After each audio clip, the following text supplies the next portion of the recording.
আসসালামু আলাইকুম। আজকের ক্লাসে সবাইকে স্বাগতম। আমি রায়হানা আক্তার, সহকারী শিক্ষক, ছায়াবীথি সোসাইটি উচ্চ বিদ্যালয়। আজ আমরা দশম শ্রেণী বাংলা প্রথম পত্র পদ্য পড়াবো। শিক্ষার্থীরা, তোমরা এই চিত্রটি লক্ষ্য করলে বুঝতে পারবে আজকে আমরা কোন কবিতাটি নিয়ে আলোচনা করব। হ্যাঁ শিক্ষার্থীরা, আজ আমরা তোমাকে পাওয়ার জন্য হে স্বাধীনতা কবিতাটি আলোচনা করব। তোমাকে পাওয়ার জন্য হে স্বাধীনতা কবিতাটি পড়ে আমরা কি শিখব? প্রথমত কবি পরিচিতি বলতে পারবো, কবিতাটি সঠিকভাবে আবৃত্তি করতে পারবো, কঠিন শব্দের অর্থ শিখতে পারবো, স্বাধীনতার জন্য আত্মত্যাগী মানুষের কথা বর্ণনা করতে পারবো। তারপর কবিতাটির মূল বক্তব্য বিশ্লেষণ করতে পারব। প্রথমেই আসা যাক কবি পরিচিতি। হ্যাঁ, কবি শামসুর রহমান তোমাকে পাওয়ার জন্য হে স্বাধীনতা কবিতাটি রচনা করেন। আর কবি শামসুর রহমানের জন্ম হচ্ছে 1929 সালের 24শে অক্টোবর ঢাকা শহরে জন্মগ্রহণ করেন। আর তার পৈতৃক নিবাস হচ্ছে নরসিংদী জেলার রায়পুরা থানার পাড়াতলী গ্রামে। কবি শামসুর রহমান অসংখ্য কবিতা রচনা করেন। তার কবিতাগুলো মূলত শহর কেন্দ্রিক, প্রকৃতি নির্ভর কবিতাও তিনি অসংখ্য রচনা করেছেন। তার প্রধান কাব্যগ্রন্থ প্রথম গান, দ্বিতীয় মৃত্যুর আগে, রৌদ্র করুটিতে, বিধ্বস্ত নীলিমা, এগুলো হচ্ছে তার প্রধান কাব্যগ্রন্থ। পেশায় তিনি সাংবাদিক ছিলেন, সাংবাদিকতা ছিল তার পেশা। তিনি অসংখ্য পুরস্কারে ভূষিত হন, তার মধ্যে বাংলা একাডেমি পুরস্কার, 21শে পদক সহ অসংখ্য পুরস্কার ও সম্মাননায় তিনি ভূষিত হন। আর কবি শামসুর রহমান 17 আগস্ট 2006 সালে মৃত্যুবরণ করেন। তারপর আমরা কবিতাটি থেকে কঠিন কঠিন কিছু শব্দ আছে, সেগুলো আমরা যদি অর্থগুলো আগেই জেনে নিই তাহলে আমরা কবিতাটা বুঝতে সুবিধা হবে। যেমন যত্রতত্র শব্দের অর্থ হচ্ছে যেখানে সেখানে, নিশান মানে হচ্ছে পতাকা। তারপর এরকম আরও কিছু শব্দ আছে যেগুলো অর্থ হচ্ছে দামামা মানে ঢাক ঢোল বাজিয়ে যে যুদ্ধ করা হয়, আর্তনাদ চিৎকার করা, গগন বিদারী যে আহাজারি সেটাকে বলা হয় আর্তনাদ। আর কবিতাটি কবি কোন কাব্যগ্রন্থ থেকে নেওয়া হয়েছে? হ্যাঁ শিক্ষার্থীরা, কবিতাটি বন্দি শিবির থেকে নেওয়া হয়েছে। এখন আমরা কবিতাটি আবৃত্তি করব এবং পাশাপাশি তার অর্থগুলো বোঝার চেষ্টা করব, তাহলে তোমরা সৃজনশীল প্রশ্নের উত্তর দিতে পারবে ইনশাল্লাহ। তোমাকে পাওয়ার জন্য হে স্বাধীনতা, তোমাকে পাওয়ার জন্য আর কতবার ভাসতে হবে রক্ত গঙ্গায়, আর কতবার দেখতে হবে খাণ্ডব দাহন। অর্থাৎ আমাদের এই বাংলাদেশের স্বাধীনতাটাকে পাওয়ার জন্য আমাদেরকে অসংখ্যবার রক্ত গঙ্গায় ভাসতে হয়েছে। রক্ত গঙ্গা মানে গঙ্গা নদীতে যে পরিমাণ পানি, সেই পরিমাণ রক্ত প্রবাহিত হয়েছে এই বাংলায়। অসংখ্যবার ঝগড়া, বিবাদ, যুদ্ধ লেগেছে এই বাংলায় সেই স্বাধীনতাটাকে পাওয়ার জন্য।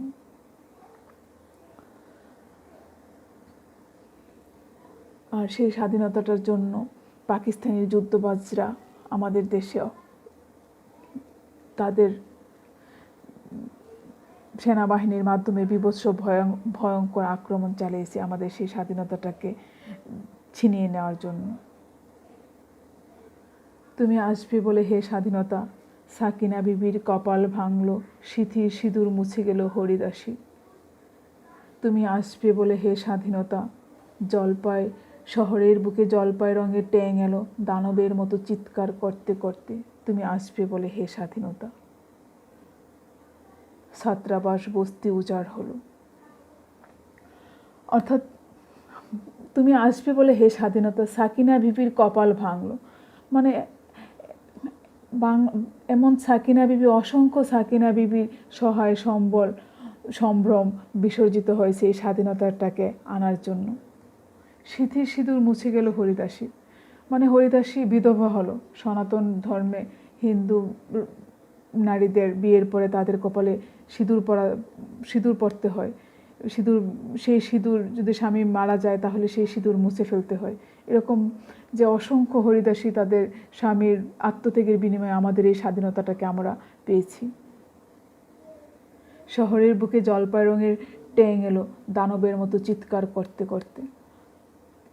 অর্থাৎ শহরের বুকে আগ্নেয়াস্ত্র নিয়ে গণহত্যা চালিয়েছিল পাকিস্তানি রাজাকারদের সহায়তায় আমাদের এই বাংলায়। আর মেশিন গান খই ফুটালো যত্র। মেশিন গানের থেকে যে পরিমাণ গুলি বের হয়েছে, সেই গুলির আঘাতে আমাদের দেশে অসংখ্য মানুষ তাদের আত্মার অর্থাৎ তাদের ত্যাগের বিনিময়ে আমরা এই স্বাধীনতাটাকে পেয়েছি। তুমি আসবে বলে ছাই হলো গ্রামের পর গ্রাম, তুমি আসবে বলে বিধ্বস্ত পাড়ায় প্রভুর বাস্তবিটার ভগ্নস্তূপে দাঁড়িয়ে একটানা আর্তনাদ করলো একটা কুকুর। অর্থাৎ তুমি প্রাকৃতিক প্রতিবাদও পশুর কণ্ঠে তখন জেগে উঠেছে। বংশানুক্রমে যে বাস্তুভিটাটা ছিল তার প্রভুর, কুকুরটার প্রভুর যে বাস্তুভিটাটা ছিল, সেই ভিটাটাও পাকিস্তানিরা পুড়িয়ে ফেলেছিল। আর সেই ধ্বংসস্তূপে দাঁড়িয়ে কুকুরটাও আর্তনাদ করেছিল যে স্বাধীনতাটাকে পাওয়ার জন্য। তুমি আসবে বলে হে স্বাধীনতা, অবুঝ শিশু হামাগুড়ি দিল পিতামাতার লাশের উপর, তোমাকে পাওয়ার জন্য হে স্বাধীনতা, তোমাকে পাওয়ার জন্য। অর্থাৎ এই স্বাধীনতাটাকে পাওয়ার জন্য কত সন্তান নবজাতক যে তাদের বাবা মাকে হারিয়েছে, সে অবুঝ শিশুগুলো সে বাবা মা লাশের উপর দিয়ে হামাগুড়ি দিয়েছে এই স্বাধীনতাটাকে পাওয়ার জন্য। তাদের এতটা ত্যাগ ছিল। ছোট্ট ছোট্ট নবজাতকগুলো, সদ্য ভূমিষ্ঠ হওয়া শিশুগুলো, আর কতবার ভাসতে হবে রক্ত গঙ্গায়, আর কতবার দেখতে হবে খান্ডব দাহন। অর্থাৎ এরকম চিত্র আমরা আর কত দেখবো। এই স্বাধীনতাটাকে পাওয়ার জন্য আমাদের বাঙালি তরুণ বৃদ্ধ নারী পুরুষ সবাই কত ত্যাগ করেছে, আর কতবার এরকম ত্যাগ করতে হবে। ত্যাগের বিনিময়ে আমরা স্বাধীনতাটাকে পাবো। স্বাধীনতা তোমার জন্য থুত্তুরে এক বুড়ো উদাস দাওয়ায় বসে আছে, তার চোখের নিচে অপরাহ্নের দুর্বল আলোর ঝিলিক, বাতাসে নড়ছে চুল। অর্থাৎ প্রবীণদের চোখেও সেই স্বাধীনতার স্বপ্ন জেগে উঠেছে, যে তারাও ঘরের দাওয়ায় বসে স্বাধীনতার জন্য প্রতীক্ষায় আছে। স্বাধীনতা তোমার জন্যে মোল্লাবাড়ির এক বিধবা দাঁড়িয়ে আছে নড়বড়ে খুঁটি ধরে দগ্ধ ঘরের। অর্থাৎ ঘরটাকে পাকিস্তানিরা পুড়িয়ে ফেলেছে, সেই নড়বড়ে ঘরের খুঁটিতে দাঁড়িয়ে এক বিধবা তাকিয়ে আছে স্বাধীনতাটার জন্য। কবে সেই স্বাধীনতাটা আসবে? স্বাধীনতা তোমার জন্য হাড্ডিসার এক অনাথ কিশোরী শূন্য থালা হাতে বসে আছে পথের ধারে। অর্থাৎ তখন দেশে স্বাধীনতার জন্য সবাই যুদ্ধে চলছে দেশের মধ্যে। তখন আমাদের দেশে তখন অভাব লেগে আছে। সেই অভাবে এক হাড্ডিসার, তার শরীরে হাড্ডি ছাড়ার কিছুই নেই, সেই কিশোরী শূন্য থালা হাতে বসে আছে দুমুঠো খাবারের জন্য। তোমার জন্য সগির আলী শাহবাজপুরে সেই জোয়ান কৃষক, ক্রেষ্টদাস, জেলেপাড়ার সবচেয়ে সাহসী লোকটা, মতলব মিয়া, মেঘনা নদীর দক্ষ মাঝি, গাজি গাজি বলে যে নৌকা চালায় উদ্দাম ঝড়ে, রুস্তম শেখ, ঢাকার রিকশাওয়ালা, যার ফুসফুস এখন পোকার দখলে। অর্থাৎ যুদ্ধে তাদের অবদানের কথা বলা হয়েছে।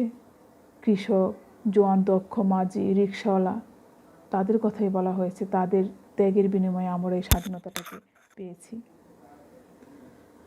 আর তাদের ফুসফুস এখন পোকার দখলে, তাদের মৃত্যুর কথা বলা, মৃত অবস্থার কথা বোঝানো হয়েছে। তাদের ফুসফুস এখন পোকার দখলে। আর রাইফেল কাঁধে বনে জঙ্গলে ঘুরে বেড়ানো সেই তেজি তরুণ, যার পদভারে একটি নতুন পৃথিবীর জন্ম হতে চলেছে। সবাই অধীর প্রতীক্ষা করছে তোমার জন্য হে স্বাধীনতা। অর্থাৎ সেই নবীন তরুণের কথা বলা হয়েছে। সেই সঙ্গে তাদের রক্তে প্রাণস্পন্দন ও আশা জেগে থাকতে দেখে কবি মুক্তিযুদ্ধ চলাকালে দৃঢ়তার সঙ্গে উচ্চারণ করেন, এত আত্মত্যাগ যাদের উদ্দেশ্যে সেই স্বাধীনতাকে বাঙালি একদিন ছিনিয়ে আনবে। পৃথিবীর এক প্রান্ত থেকে অন্য প্রান্তে জ্বলন্ত ঘোষণা ধ্বনি প্রতিধ্বনি নতুন নিশানা উড়িয়ে দামামা বাজিয়ে দিক বিদিক এই বাংলায় তোমাকে আসতেই হবে হে স্বাধীনতা। অর্থাৎ কবি খুব দৃঢ়তার সঙ্গে বলেছেন যে যাদের এত ত্যাগ, যাদের এত আশা যে বাংলা স্বাধীনতা আসবে, সেই স্বাধীনতা সত্যি সত্যি আসবে। আর সেই স্বাধীনতা এসেছেও আমাদের দেশে, অর্থাৎ আমরা একটা লাল সবুজের পতাকা পেয়েছি। তো এই কবিতাটি তোমরা নিজে নিজে বারবারে পড়বে, তাহলে বুঝতে পারবে যে কোথায় কি।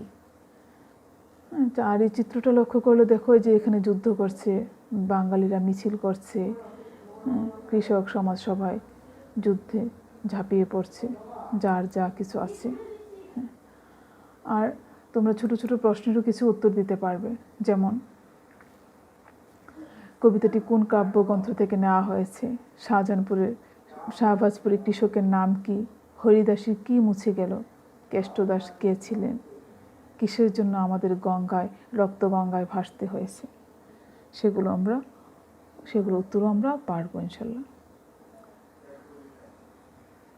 তারপর একটি বাড়ির কাজ।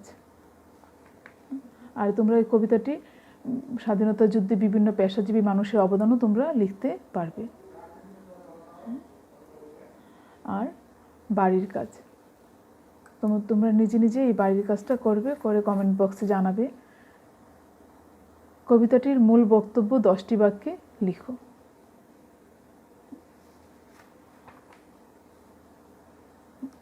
আর স্বাধীনতার যুদ্ধে যে পাকিস্তানিরা সেনাবাহিনী যে বাঙালির উপর বীভৎস ভয়ঙ্কর আক্রমণ চালিয়েছিল, গ্রামের পর গ্রাম পুড়ে ছারখার করে ফেলেছিল, তারপরেও কিন্তু বাঙালি জাতি সেই স্বাধীনতাটাকে ছিনিয়ে আনতে পেরেছিল। তাদের দৃঢ় প্রত্যয়ের সাথে সেই স্বাধীনতাটাকে আমরা পেয়েছি। সুতরাং আমরা দেশের স্বাধীনতার মূল্যটাকে আমরা ধরে রাখব। আশা করি সবাই তোমরা বুঝতে পেরেছো। তো আজকের মতো এই পর্যন্তই। সবাই ভালো থেকো, সুস্থ থেকো, নিরাপদে থেকো। আল্লাহ হাফেজ।